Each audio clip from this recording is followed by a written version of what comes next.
de cette présentation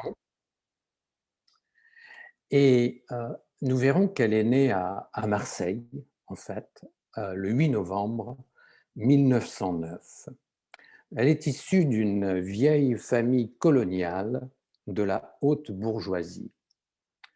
Alors son père, Lucien Bridoux, est le sous-directeur d'une compagnie de transport maritime. Cette compagnie achemine passagers, marchandises et courriers vers des terres lointaines. Sa mère, Mathilde Porte, est une femme d'un milieu aisé, catholique et conservateur. Lorsque Marie naît en 1909, elle a déjà une sœur, Yvonne, de 6 ans, son aînée. Elle aura aussi un frère cadet, Jacques, né en 1911. Alors, Marie va vivre jusqu'à l'adolescence en Extrême-Orient, à Shanghai, où travaille son père. Alors, Shanghai est une ville ouverte à l'époque, c'est-à-dire qu'il n'est pas nécessaire d'avoir un passeport pour y entrer. Elle grandit donc dans un milieu cosmopolite. Elle est exposée, très jeune, à la diversité des cultures qui l'entourent. Cette ville de Shanghai, grouillante d'activités, la comble. Hélas, son père est atteint d'une maladie tropicale à laquelle il succombe. Sa mère quitte donc Shanghai et rentre en France avec ses 3 enfants. Marie est placée au couvent des Oiseaux, un internat très chic de la bonne société parisienne. Sa mère pense à la marier très jeune, trop jeune. Ainsi, à l'âge de 17 ans, Marie épouse Édouard Méric, qui en a 25. Leur fils de général, Édouard est un ancien élève de l'école Saint-Cyr, la plus prestigieuse école militaire française. Bel homme, il est officier des services de renseignement de l'armée. 2 enfants vont naître de cette union, un fils en 1929 et une fille en 1932. Mais Marie est une femme indépendante. Sa relation avec son mari se dégrade rapidement et elle va se détacher de lui. Et c'est d'ailleurs sa mère qui va élever ses enfants. Marie va donc mener une vie très libre et avec peu de contraintes familiales. Journaliste de profession, elle collabore avec l'écrivaine Colette à une émission de radio diffusée à Paris. Elle est en fait chroniqueuse de mode à Radio Cité. La vie est belle. Dans les années 30, elle s'achète une voiture à une époque où peu de femmes conduisent. Pire encore, pour son mari très conservateur, elle participe à des courses automobiles. Et pour couronner le tout, elle apprend même à piloter un avion. Alors cela n'empêche pas Marie de poursuivre sa carrière journalistique. Très vite, elle se rend compte que le travail d'un journaliste n'est rien d'autre que de l'investigation. Et alors que la guerre approche, elle rencontre un commandant béarnais, Georges Loustonneau-Lacau. Héros de la Première Guerre mondiale, il est issu, lui aussi, de la prestigieuse école de Saint-Cyr, comme son mari. Loustonneau-Lacau est un nationaliste et un anticommuniste farouche. Il publie des revues géostratégiques. Il s'inquiète beaucoup de l'impréparation de la France face à l'Allemagne qui se réarme. Très vite, le commandant apprécie les capacités d'organisatrice de Marie Ils vont sympathiser et il va devenir son mentor. En 1936, suite à la victoire des socialistes du Front populaire, Loustono Lacau souhaite faire barrage à la gauche. Pour y parvenir, il ambitionne de regrouper tous les mouvements de la droite française. Il recrute alors Marie, qui va l'aider dans cette tâche. Et c'est ainsi qu'elle intègre en 1936 le réseau Corvignol que vient de fonder Loustono Lacau. C'est en fait une organisation clandestine au sein même de l'armée française. Les objectifs du réseau sont clairs. Nettoyer l'armée de tous les communistes et pacifistes qui, selon lui, fomentent l'indiscipline et détruisent le moral des troupes. Et il faut dire qu'en France, à l'époque, la lutte est sans merci entre les ultranationalistes de droite et les communistes pro-soviétiques. Marie choisit sans hésitation son camp, celui de Loustono Lacau. Elle est désormais convaincue que l'armée française serait incapable de résister à une attaque allemande. Alors très vite, Marie prend de l'étoffe. Elle devient ainsi secrétaire générale du groupe de publications nationalistes, La Spirale. Alors, ce groupe de presse publie notamment la revue L'Ordre national que dirige Loustono Lacau sous le nom de code Navarre. L'Ordre national est un périodique anticommuniste, bien sûr, mais aussi violemment germanophobe.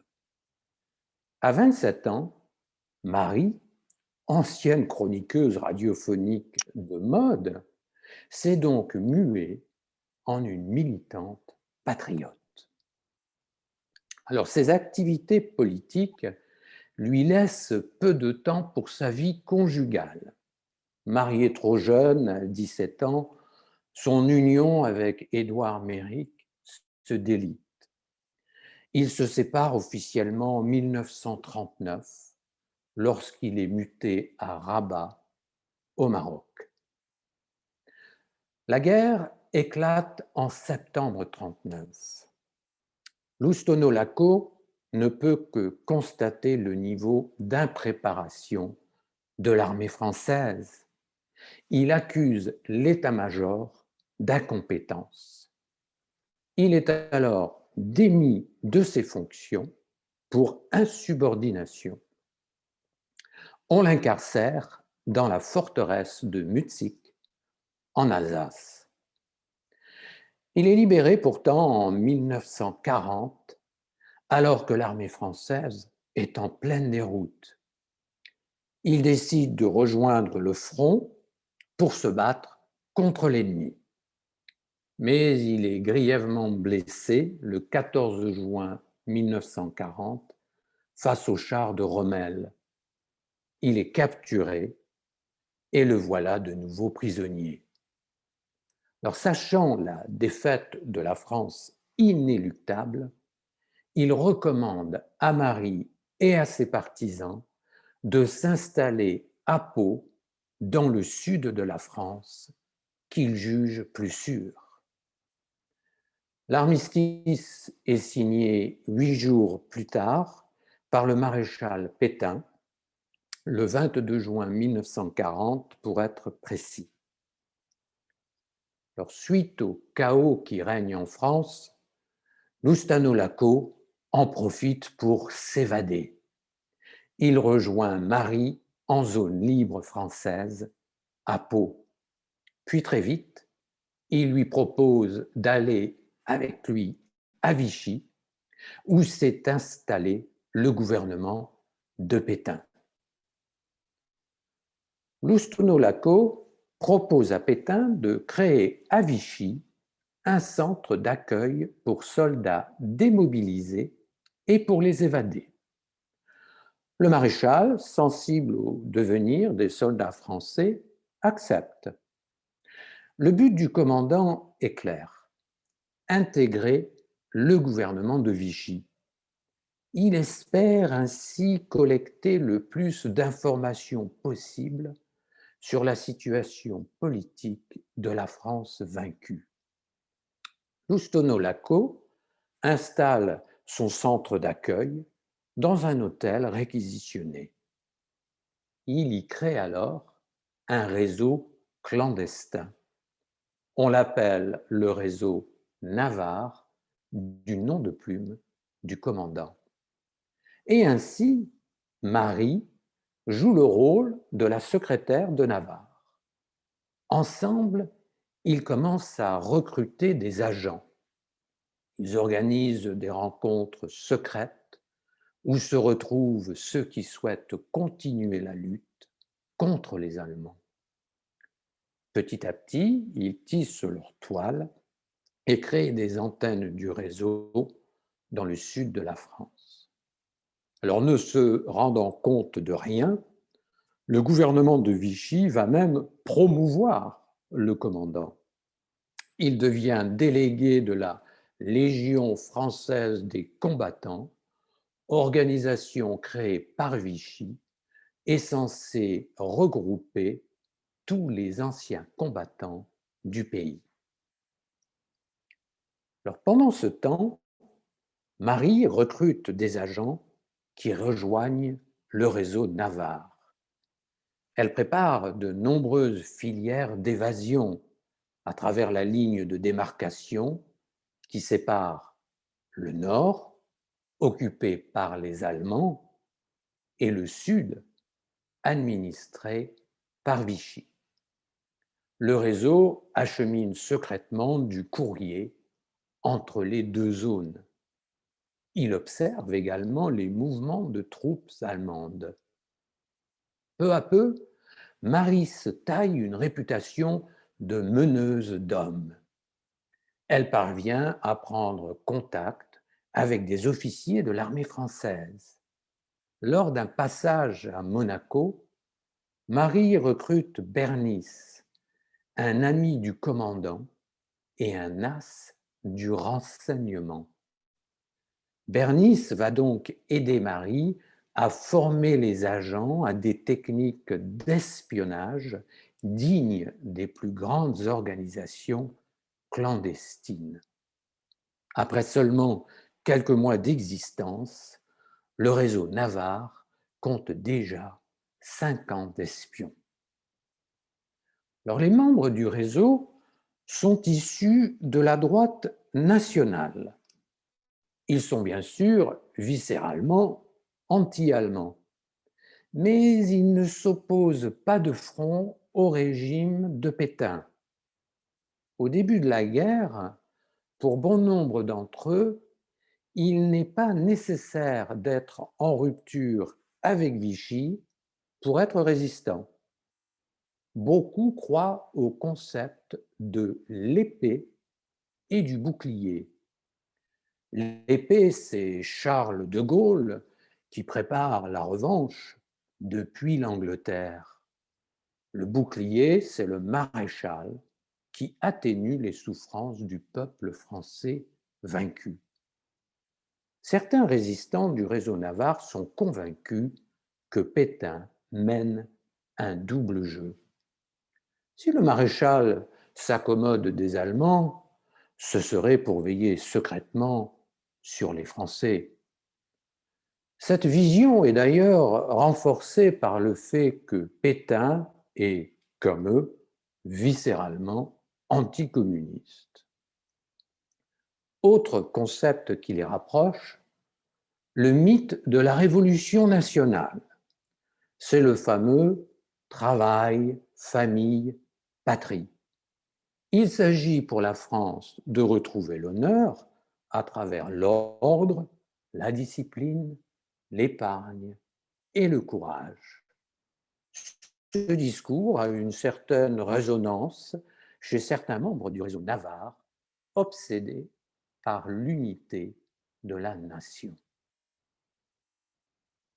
Quelques mois après la mise en place du réseau Navarre, Loustono Laco propose à Marie de créer un réseau de renseignement plus vaste. Désormais, il souhaite étendre son domaine à la zone occupée, donc au nord de la France, sous autorité allemande. C'est ainsi que le réseau Navarre, qui s'agrandit, change de nom. À partir de maintenant, il s'appelle le réseau Alliance. En septembre 1940, Loustono Laco promeut Marie comme chef d'état-major du réseau d'espionnage Alliance. Elle devient donc le numéro 2 de l'organisation clandestine.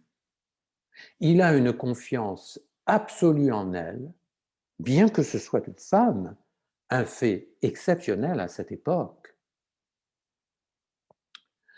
Alliance sera aussi connue sous le nom d'Arche de Noé. En effet, c'est le nom que lui donneront plus tard les Allemands, car à l'initiative de Marie, les dirigeants du réseau de résistance portent tous des noms d'animaux. Ainsi, elle se choisit comme nom de code hérisson. Comme elle le dit elle-même, c'est un petit animal à la vie dure que même un lion hésiterait à mordre. Mais surtout, c'est un nom masculin. Et comme dans toutes les organisations secrètes, rares sont ceux qui connaissent personnellement leur chef. Ainsi, la plupart des membres d'Alliance pensent que ce hérisson est un homme, bien sûr. Loustono Laco cherche désormais à entrer en contact avec l'Intelligence Service britannique. Il veut faire connaître aux Anglais son réseau. Une rencontre est organisée au Portugal et un accord est trouvé. L'Angleterre va soutenir matériellement Alliance. En contrepartie, le réseau va réserver la primeur de ses renseignements à l'Angleterre. Loustono Laco obtient des Anglais un premier poste émetteur. On lui dévoile aussi un système de codage des messages envoyés et reçus. En outre, il reçoit des Anglais la somme de 5 millions de francs pour son réseau Alliance. Désormais, Alliance travaille directement pour les Anglais. Et dès l'automne 1941, le réseau possède 6 émetteurs radio qui transmettent des informations directement à Londres. Les agents d'Alliance font un travail de renseignement énorme. Des milliers de kilomètres parcourus par voie ferrée, des attentes interminables au rendez-vous, sans compter les transports incessants de messages codés et de matériel compromettant. Les renseignements s'organisent par secteur: air, mer et terre. Et ainsi, les secrets militaires des Allemands, quand ils sont découverts, sont transmis par le réseau Alliance aux Britanniques. L'éventail des renseignements fournis est vaste. Mouvements de troupes de l'armée allemande, emplacement de terrains d'aviation ennemis, mais aussi situation précise des batteries anti-aériennes allemandes et horaires de croisière des sous-marins du Reich. On comprend aisément l'importance capitale d'Alliance pour les Anglais, car toutes ces indications sont vitales pour la victoire finale. En mai 1941, avec la bénédiction de Churchill, Loustono Lako débarque en Afrique du Nord. Il y rencontre Léon Faye, un commandant charismatique de l'armée de l'air qui, de son côté, dirige une organisation clandestine à Alger. Les deux commandants souhaitent fédérer l'armée française d'Afrique du Nord et fermer les portes de la Méditerranée à l'influence allemande. Ils organisent donc un complot à Alger. Ce complot a pour objectif de rallier aux Alliés des troupes françaises stationnées en Afrique du Nord. Hélas, le complot est démasqué.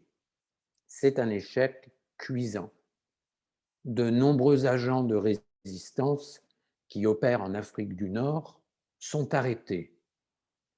Léon Faye est transféré à la prison de Clermont-Ferrand.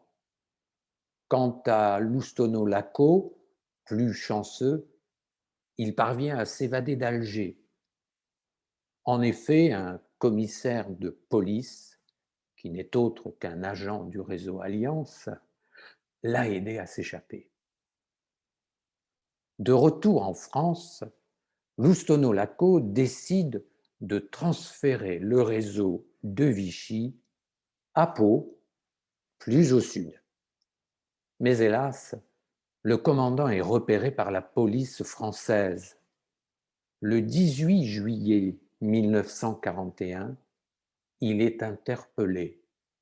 Il rejoint Léon Faye à la prison de Clermont.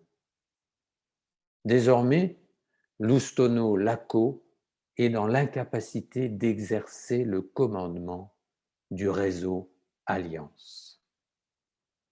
C'est donc tout naturellement Marie, chef d'état-major, qui prend la direction d'Alliance. Elle a 31 ans.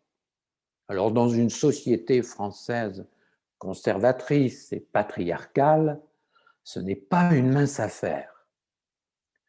Ce qui fait l'une des singularités de Marie, c'est que jamais alors une femme française n'avait dirigé un groupe de résistance. D'autant qu'à l'époque, le réseau a une centaine d'agents, avec des postes de commandement à Paris, à Marseille et à Pau. Et en Angleterre, le War Office n'a aucune idée que le nouveau chef du plus grand réseau d'espionnage français est une femme. À partir d'août 1941, Marie prend toutes les décisions qui concernent l'avenir d'Alliance. Le réseau est florissant, d'autant qu'il n'y a en zone libre aucun service allemand de radiolocation. Alliance peut en fait transmettre vers l'Angleterre avec ses émetteurs en toute impunité. Alors, sous l'impulsion de Marie, octobre 1941 marque un changement idéologique important pour le réseau. C'est en effet à cette date qu'est rendue la sentence du procès contre le commandant Loustono Lako. Il écope de 5 ans de prison. Alors avant ce jugement, certains membres éminents du réseau Alliance espéraient que Pétain jouait un double jeu. Il donnait au maréchal en quelque sorte le bénéfice du doute. Mais il pense aujourd'hui que Pétain joue à fond la collaboration avec l'ennemi allemand. Alors pour sa part, Marie n'avait déjà plus d'illusions sur Pétain depuis juillet 1940. En effet, à cette date, Vichy condamné à mort Charles de Gaulle par contumace. Alors bien du chemin a été parcouru depuis. Il est donc clair qu'à partir d'octobre 1941, l'ennemi, ce n'est plus seulement l'Allemagne, c'est aussi le gouvernement de Vichy. Alors soudainement, en novembre, les mauvaises nouvelles s'accumulent. Un agent allemand a infiltré le War Office britannique. Pire, il a été parachuté en France par l'Angleterre.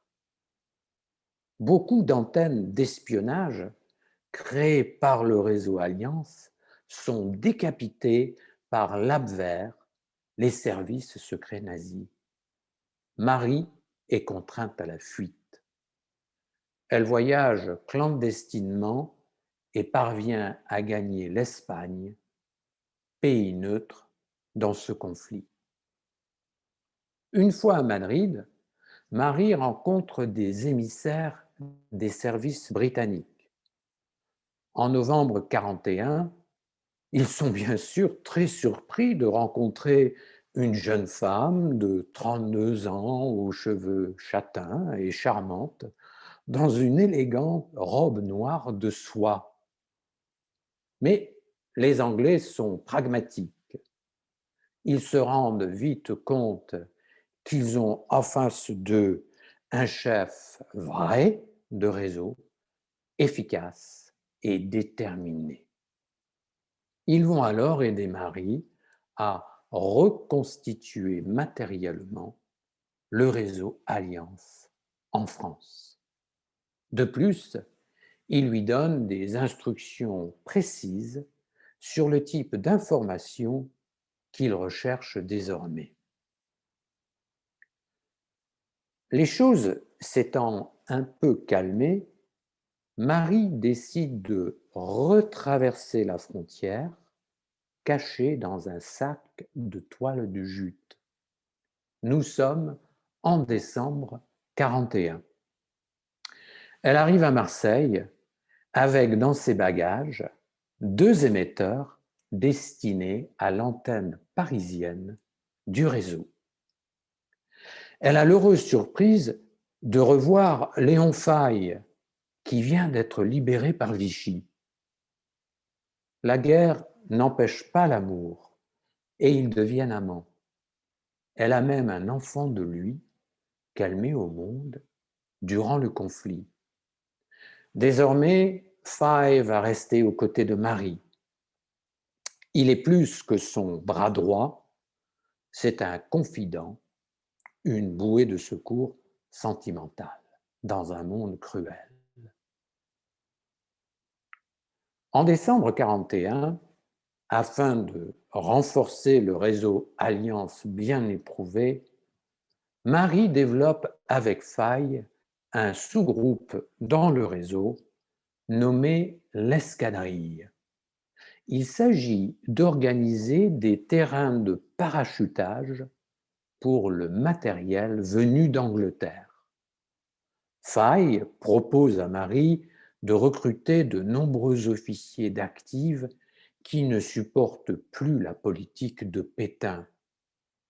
Le but est de regarnir les effectifs du réseau Alliance bien éprouvé. Marseille, plus sûr avec ses nombreuses ruelles, devient le nouveau centre névralgique du réseau. Le 8 septembre 1942, le gouvernement de Vichy publie un décret sous la pression des Allemands. Il s'agit d'interdire en zone libre l'utilisation des postes émetteurs. Désormais, la chasse aux postes radio et aux émetteurs est lancée. Ceci va bien sûr compliquer la tâche d'Alliance. La loi prévoit que toute personne en possession d'un poste radio-émetteur sera condamnée aux travaux forcés à perpétuité. Et si l'émetteur envoie des messages anti-vichistes, la peine de mort est alors prononcée. La traque des résistants s'intensifie donc. 280 hommes qui travaillent pour les services de contre-espionnage allemands entrent en zone sud, munis de faux papiers fournis par Vichy.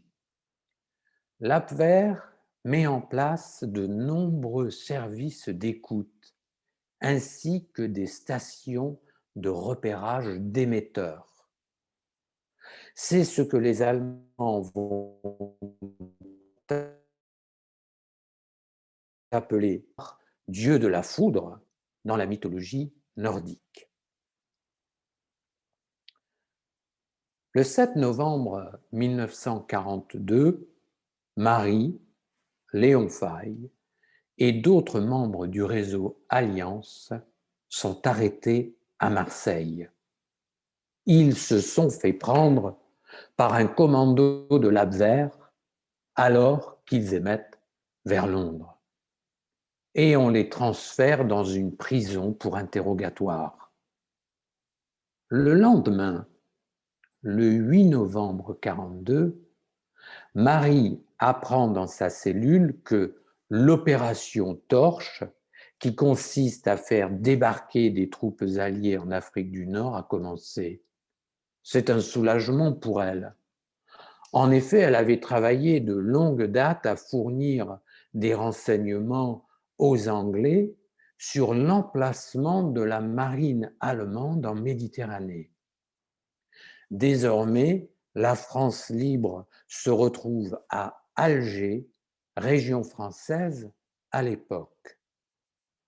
Avec l'appui des Anglais, le commandant Giraud est promu chef des forces françaises libres d'Afrique du Nord. De Gaulle, furieux, sent désormais contester son autorité de représentant unique de la France libre. Fin novembre 1942, en réponse à l'opération Torche, l'armée allemande envahit la zone sud de la France. Cette zone dite libre était jusqu'alors directement administrée par Vichy, donc par des Français. Marie doit impérativement s'échapper de prison. Fort heureusement, Alliance compte dans ses rangs des agents qui ont infiltré la police de Vichy. Une évasion se prépare dans l'urgence. Il n'y a pas de temps à perdre avant l'arrivée des Allemands. Marie et ses compagnons sont placés dans un fourgon afin d'organiser leur transfèrement vers la prison de Castres. Ce faisant, les policiers français complices simulent l'attaque du fourgon. Ceci permet à Marie et à ses compagnons de s'évader en pleine campagne. Alors, revenant clandestinement à Marseille, Marie a la tristesse de voir les troupes allemandes entrer dans la ville. La zone sud est désormais occupée par les Allemands au même titre que celle du nord. La répression s'accentue donc. En un an, plus de 40 000 résistants sont arrêtés. Beaucoup sont torturés, fusillés, envoyés dans des camps. Se sentant traqués et jugeant que le Sud est devenu trop dangereux, Marie décide de transférer l'état-major d'Alliance à Paris. Vaste et étendue, la capitale semble maintenant plus propice à la clandestinité. Désormais, Marie change de coiffure chaque semaine. Elle se teint souvent les cheveux d'une différente couleur afin de ne pas être reconnue. Quant au commandant Léon Faye, il retourne à Londres et demande de nouveaux renforts aux Anglais. En mars 1943, Léon Faye quitte Londres et revient en France où il rejoint Marie. Il a en poche un certificat officiel de reconnaissance du réseau Alliance par l'armée française libre. Alors pour les résistants d'Alliance, formés en grand nombre de militaires dissidents, c'est un acquis fondamental. En effet, ils sont de nouveau considérés comme de vrais soldats. Ils sont donc enthousiastes. En juillet 1943, Marie convoque à Paris tous les principaux chefs de secteur d'Alliance. Elle annonce qu'elle va rejoindre Londres. L'Intelligence Service a besoin d'elle en Angleterre. Les Anglais veulent à Londres un agent de liaison capable de décrypter la situation complexe en France. Ils jugent qu'elle est la mieux placée pour remplir cette fonction. D'autant que Marie a accompli un parcours remarquable. Alors qu'un chef de réseau français ne tient pas plus que 6 mois en moyenne, elle a été à la tête d'Alliance durant 32 mois, un record compte tenu des risques encourus. Désormais, c'est son adjoint et amant, le chef militaire Léon Faye, alias Aigle, qui la remplace en France. En août 1943, il rend visite à Marie, à Londres. Il souhaite discuter avec elle et l'Intelligence Service d'une extension géographique du réseau Alliance sur le territoire français. Il apporte aussi des informations importantes sur le développement de nouvelles armes de guerre par l'armée allemande. Mais les services secrets britanniques, inquiets, demandent à Faye de ne pas retourner en France. En effet, il y est activement recherché par les Allemands. Mais Faye ne se soumet pas et décide de repartir alors que Marie, elle, reste à Londres. Le 16 septembre 1943, Faye s'envole donc et atterrit clandestinement à 2 heures du matin en territoire français. Il est accueilli par une équipe d'Alliance. Hélas, les Allemands sont parvenus à infiltrer le groupe. Un de leurs espions est présent au moment de l'atterrissage du commandant. Léon Faye est arrêté par la Gestapo avant même d'avoir mis le pied à Paris. 200 autres arrestations ont lieu. C'est une véritable hécatombe pour le réseau Alliance. 5 des 6 postes émetteurs sont pris par les Allemands. Ceci va considérablement réduire pour un temps les capacités de renseignement du réseau vers l'Angleterre. Les pressentiments britanniques se confirment donc. C'est un coup dur pour Marie. Faye est torturé, mais il ne parle pas. Il est envoyé au bagne de Sonnenburg, en Prusse orientale. Il n'en reviendra plus. Il sera égorgé par les Allemands en janvier 1945. De Londres, Marie décide que Paul Bernard, alias Martinet, militaire de l'armée coloniale, succède à Léon Faye. Alliance est désormais en mutation. Ce n'est plus seulement un réseau clandestin de renseignement. Grâce au financement britannique, Alliance est devenue une organisation militaire avec des actions de sabotage et de combat sur le terrain. Mais nouveau coup dur pour Marie. Après 6 mois à la tête d'Alliance, Paul Bernard est arrêté par la Gestapo. Nous sommes le 17 mars 1944. Torturé, il subit le supplice de la baignoire, technique courante utilisée par les services secrets allemands qui consiste à suffoquer des prisonniers en simulant la noyade. Mais il ne parle pas, il n'avoue rien.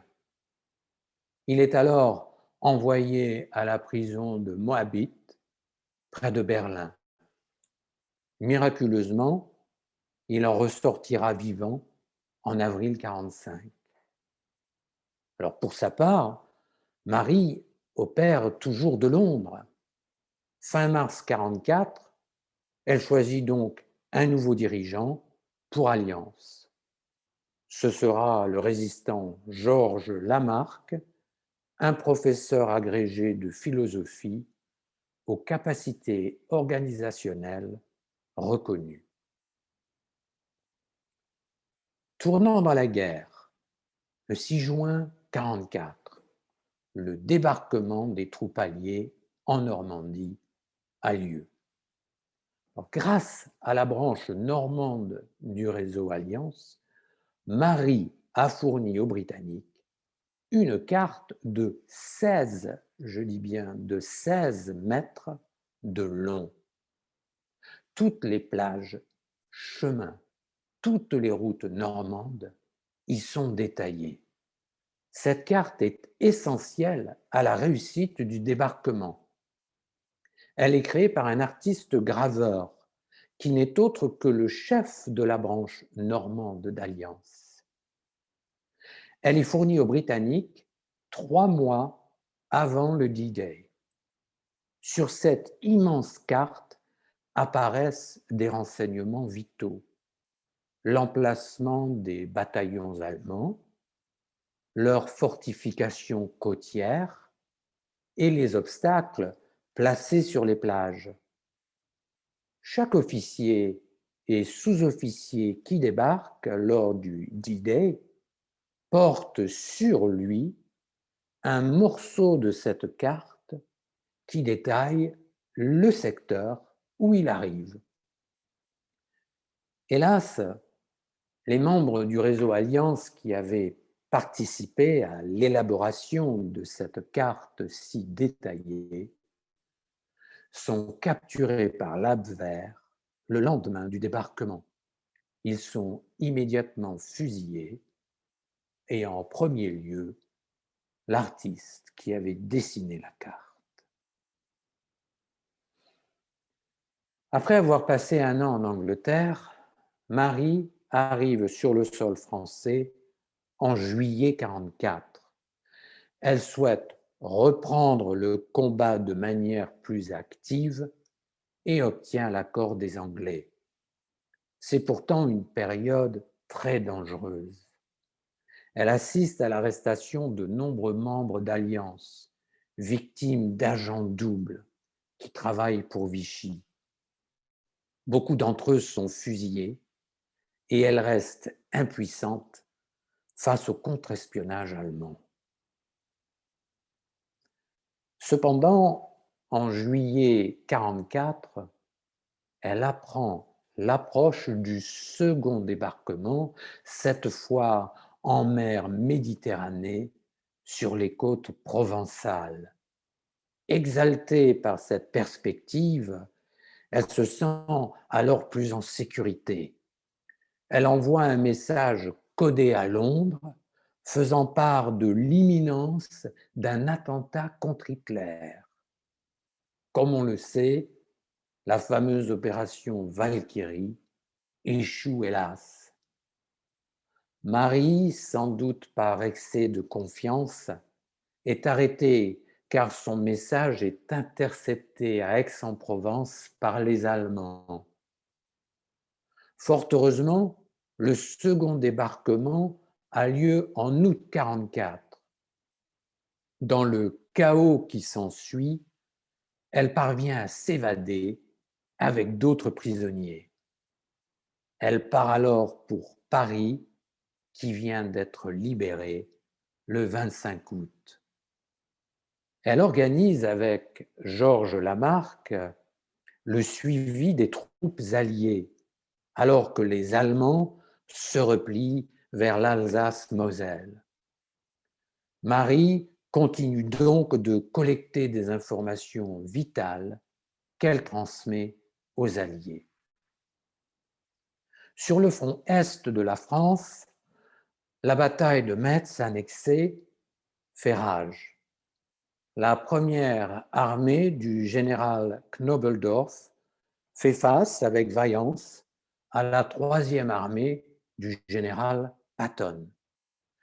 Pour sa part, Georges Lamarque s'installe près de Nancy, en Lorraine française, mais il est repéré alors qu'il aimait secrètement à partir du petit village de Luz.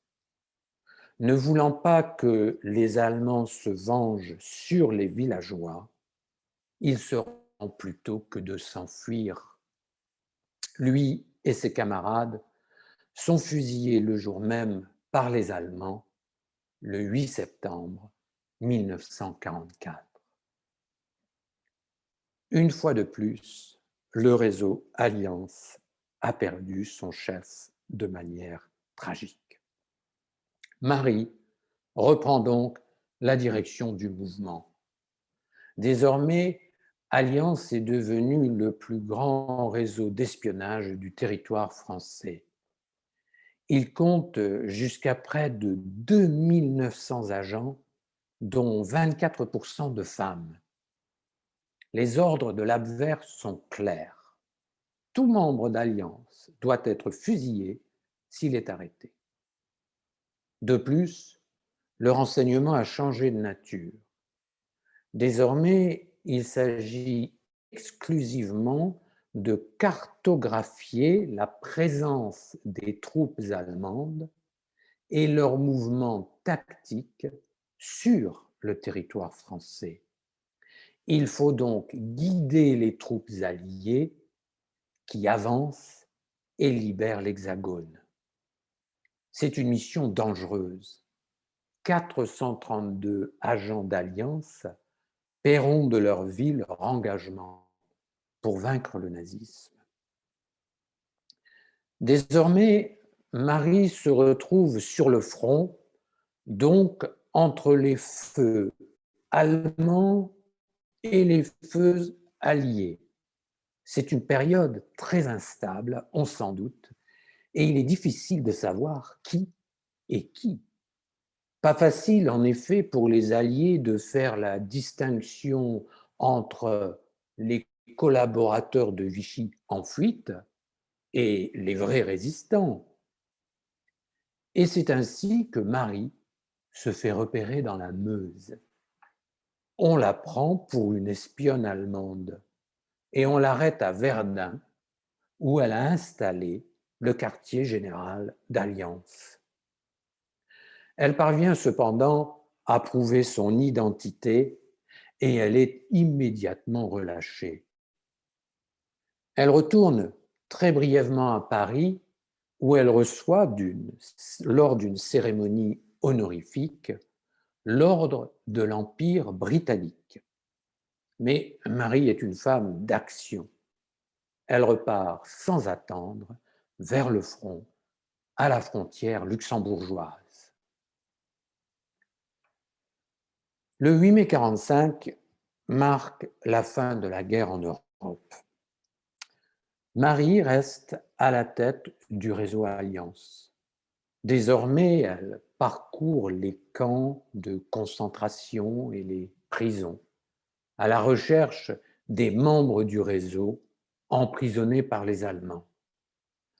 Elle a le bonheur de retrouver Paul Bernard, ancien chef d'Alliance, à la prison de Moabit, près de Berlin. Mais c'est une bien maigre consolation, car tant de ses amis ont été assassinés derrière les barreaux. Au printemps 1945, Marie devient officier liquidateur du réseau Alliance. La guerre étant finie, il s'agit maintenant de faire l'inventaire de l'action menée lors de ces 5 années de combat. Mais surtout, il convient de préserver la mémoire des disparus du réseau. En 1947, son travail étant achevé, elle publie dans un livret intitulé « Mémorial de l'Alliance » tous les noms des combattants d'Alliance. Cela va lui permettre d'obtenir pour les familles des droits à pension et aux œuvres sociales qui se mettent en place après la guerre. Grâce à elle, 18 000 dépendants bénéficient des aides de l'État français. Elle s'occupe particulièrement des femmes et des veuves de résistants. À la sortie de la Seconde Guerre mondiale, Charles de Gaulle, triomphant et auréolé de la victoire, désigne officiellement 1038 héros de la résistance que l'on appelle compagnons de la libération. Seules 6 femmes figurent sur cette liste et seulement 3 membres du réseau Alliance reçoivent le titre de compagnon. Et Marie-Madeleine Fourcade n'y apparaît pas, bien qu'elle fût la seule femme française à la tête d'un réseau de résistance. Pour tout dire, c'est un acte mesquin et une grande injustice de la part de Charles de Gaulle. Il a accumulé bien de la rancœur à l'encontre d'Alliance, qui ne s'est jamais soumis à son autorité. En effet, le réseau a toujours œuvré pour les services britanniques et non pour le général. Marie le disait souvent, parmi les Européens, seuls les Anglais conduisent véritablement la guerre. Mais si le passé la hante souvent, elle vit aussi dans le présent. Ainsi, en novembre 1947, elle se remarie avec un riche entrepreneur, Hubert Fourcade. Elle abandonne enfin son premier nom, Méric, le nom de son époux. Dorénavant, on la connaîtra dans la vie civile sous le nom de Marie-Madeleine Fourcade. Elle aura avec lui une fille qui lui reprochera d'ailleurs son manque d'instinct maternel. Sa vraie famille, il faut dire, restera toujours ses compagnons du réseau Alliance. En 1948, Marie devient vice-présidente du Comité d'action de la résistance. Il s'agit désormais de maintenir, propager et exalter l'esprit de la résistance pour les générations futures. Marie a pour objectif de démasquer les anciens collaborateurs de Vichy afin qu'ils ne reviennent pas au pouvoir, particulièrement les fonctionnaires de l'administration pétiniste, ces acteurs souvent invisibles de la collaboration avec les Allemands. Marie poursuit sa mission et devient également membre de la LICRA, la Ligue internationale contre le racisme et l'antisémitisme. En 1958, la France connaît une grave crise politique. En effet, de 1947 à 1958, la République vit sous 24 gouvernements différents. Le Parlement, qui contrôle la composition du gouvernement, crée une grave instabilité à la tête de l'État. Ainsi, les gouvernements sont renversés tous les quelques mois, ce qui favorise la paralysie du pays. Marie mobilise alors ses anciens compagnons de résistance. Sans rancune, elle milite avec succès pour le retour du général de Gaulle au pouvoir. Alors, la Ve République, régime sous lequel la France vit toujours, est née. En 1962, Marie prend la présidence du Comité d'action de la résistance. C'est la première fois qu'une femme prend la tête de cette association. Elle décide de fédérer une cinquantaine d'associations d'anciens résistants. Sous sa présidence, le comité va tout particulièrement s'atteler à publier des études et des ouvrages sur la résistance afin d'en perpétuer la mémoire. Elle va ainsi grandement contribuer à mettre en lumière la réalité du nazisme et du génocide juif. Elle organise des colloques, des manifestations et de nombreuses cérémonies mémorielles. Elle favorise la production audiovisuelle, collectant de nombreuses images et finance la création de montages et de films sur la résistance. Marie publie en 1968 son ouvrage majeur, L'Arche de Noé. Elle y partage ses souvenirs de résistance et son action au sein d'Alliance. Si elle intitule son livre L'Arche de Noé, c'est en hommage à tous les cadres résistants qui, comme Alias, portaient le nom d'un animal. Comme je l'ai dit précédemment, Marie était elle-même connue sous le nom de code Hérisson. Et elle écrit dans ses mémoires, je cite, « Je les vois tous devant moi, tous ceux à qui nous avions donné des noms d'animaux. Je vois tigre, je vois goéland avec ses grandes ailes, je vois tous ces aviateurs, tous ces marins, tous ces soldats rassemblés dans ce réseau qui a duré 5 ans. Comment l'avons-nous fait? C'est très simple.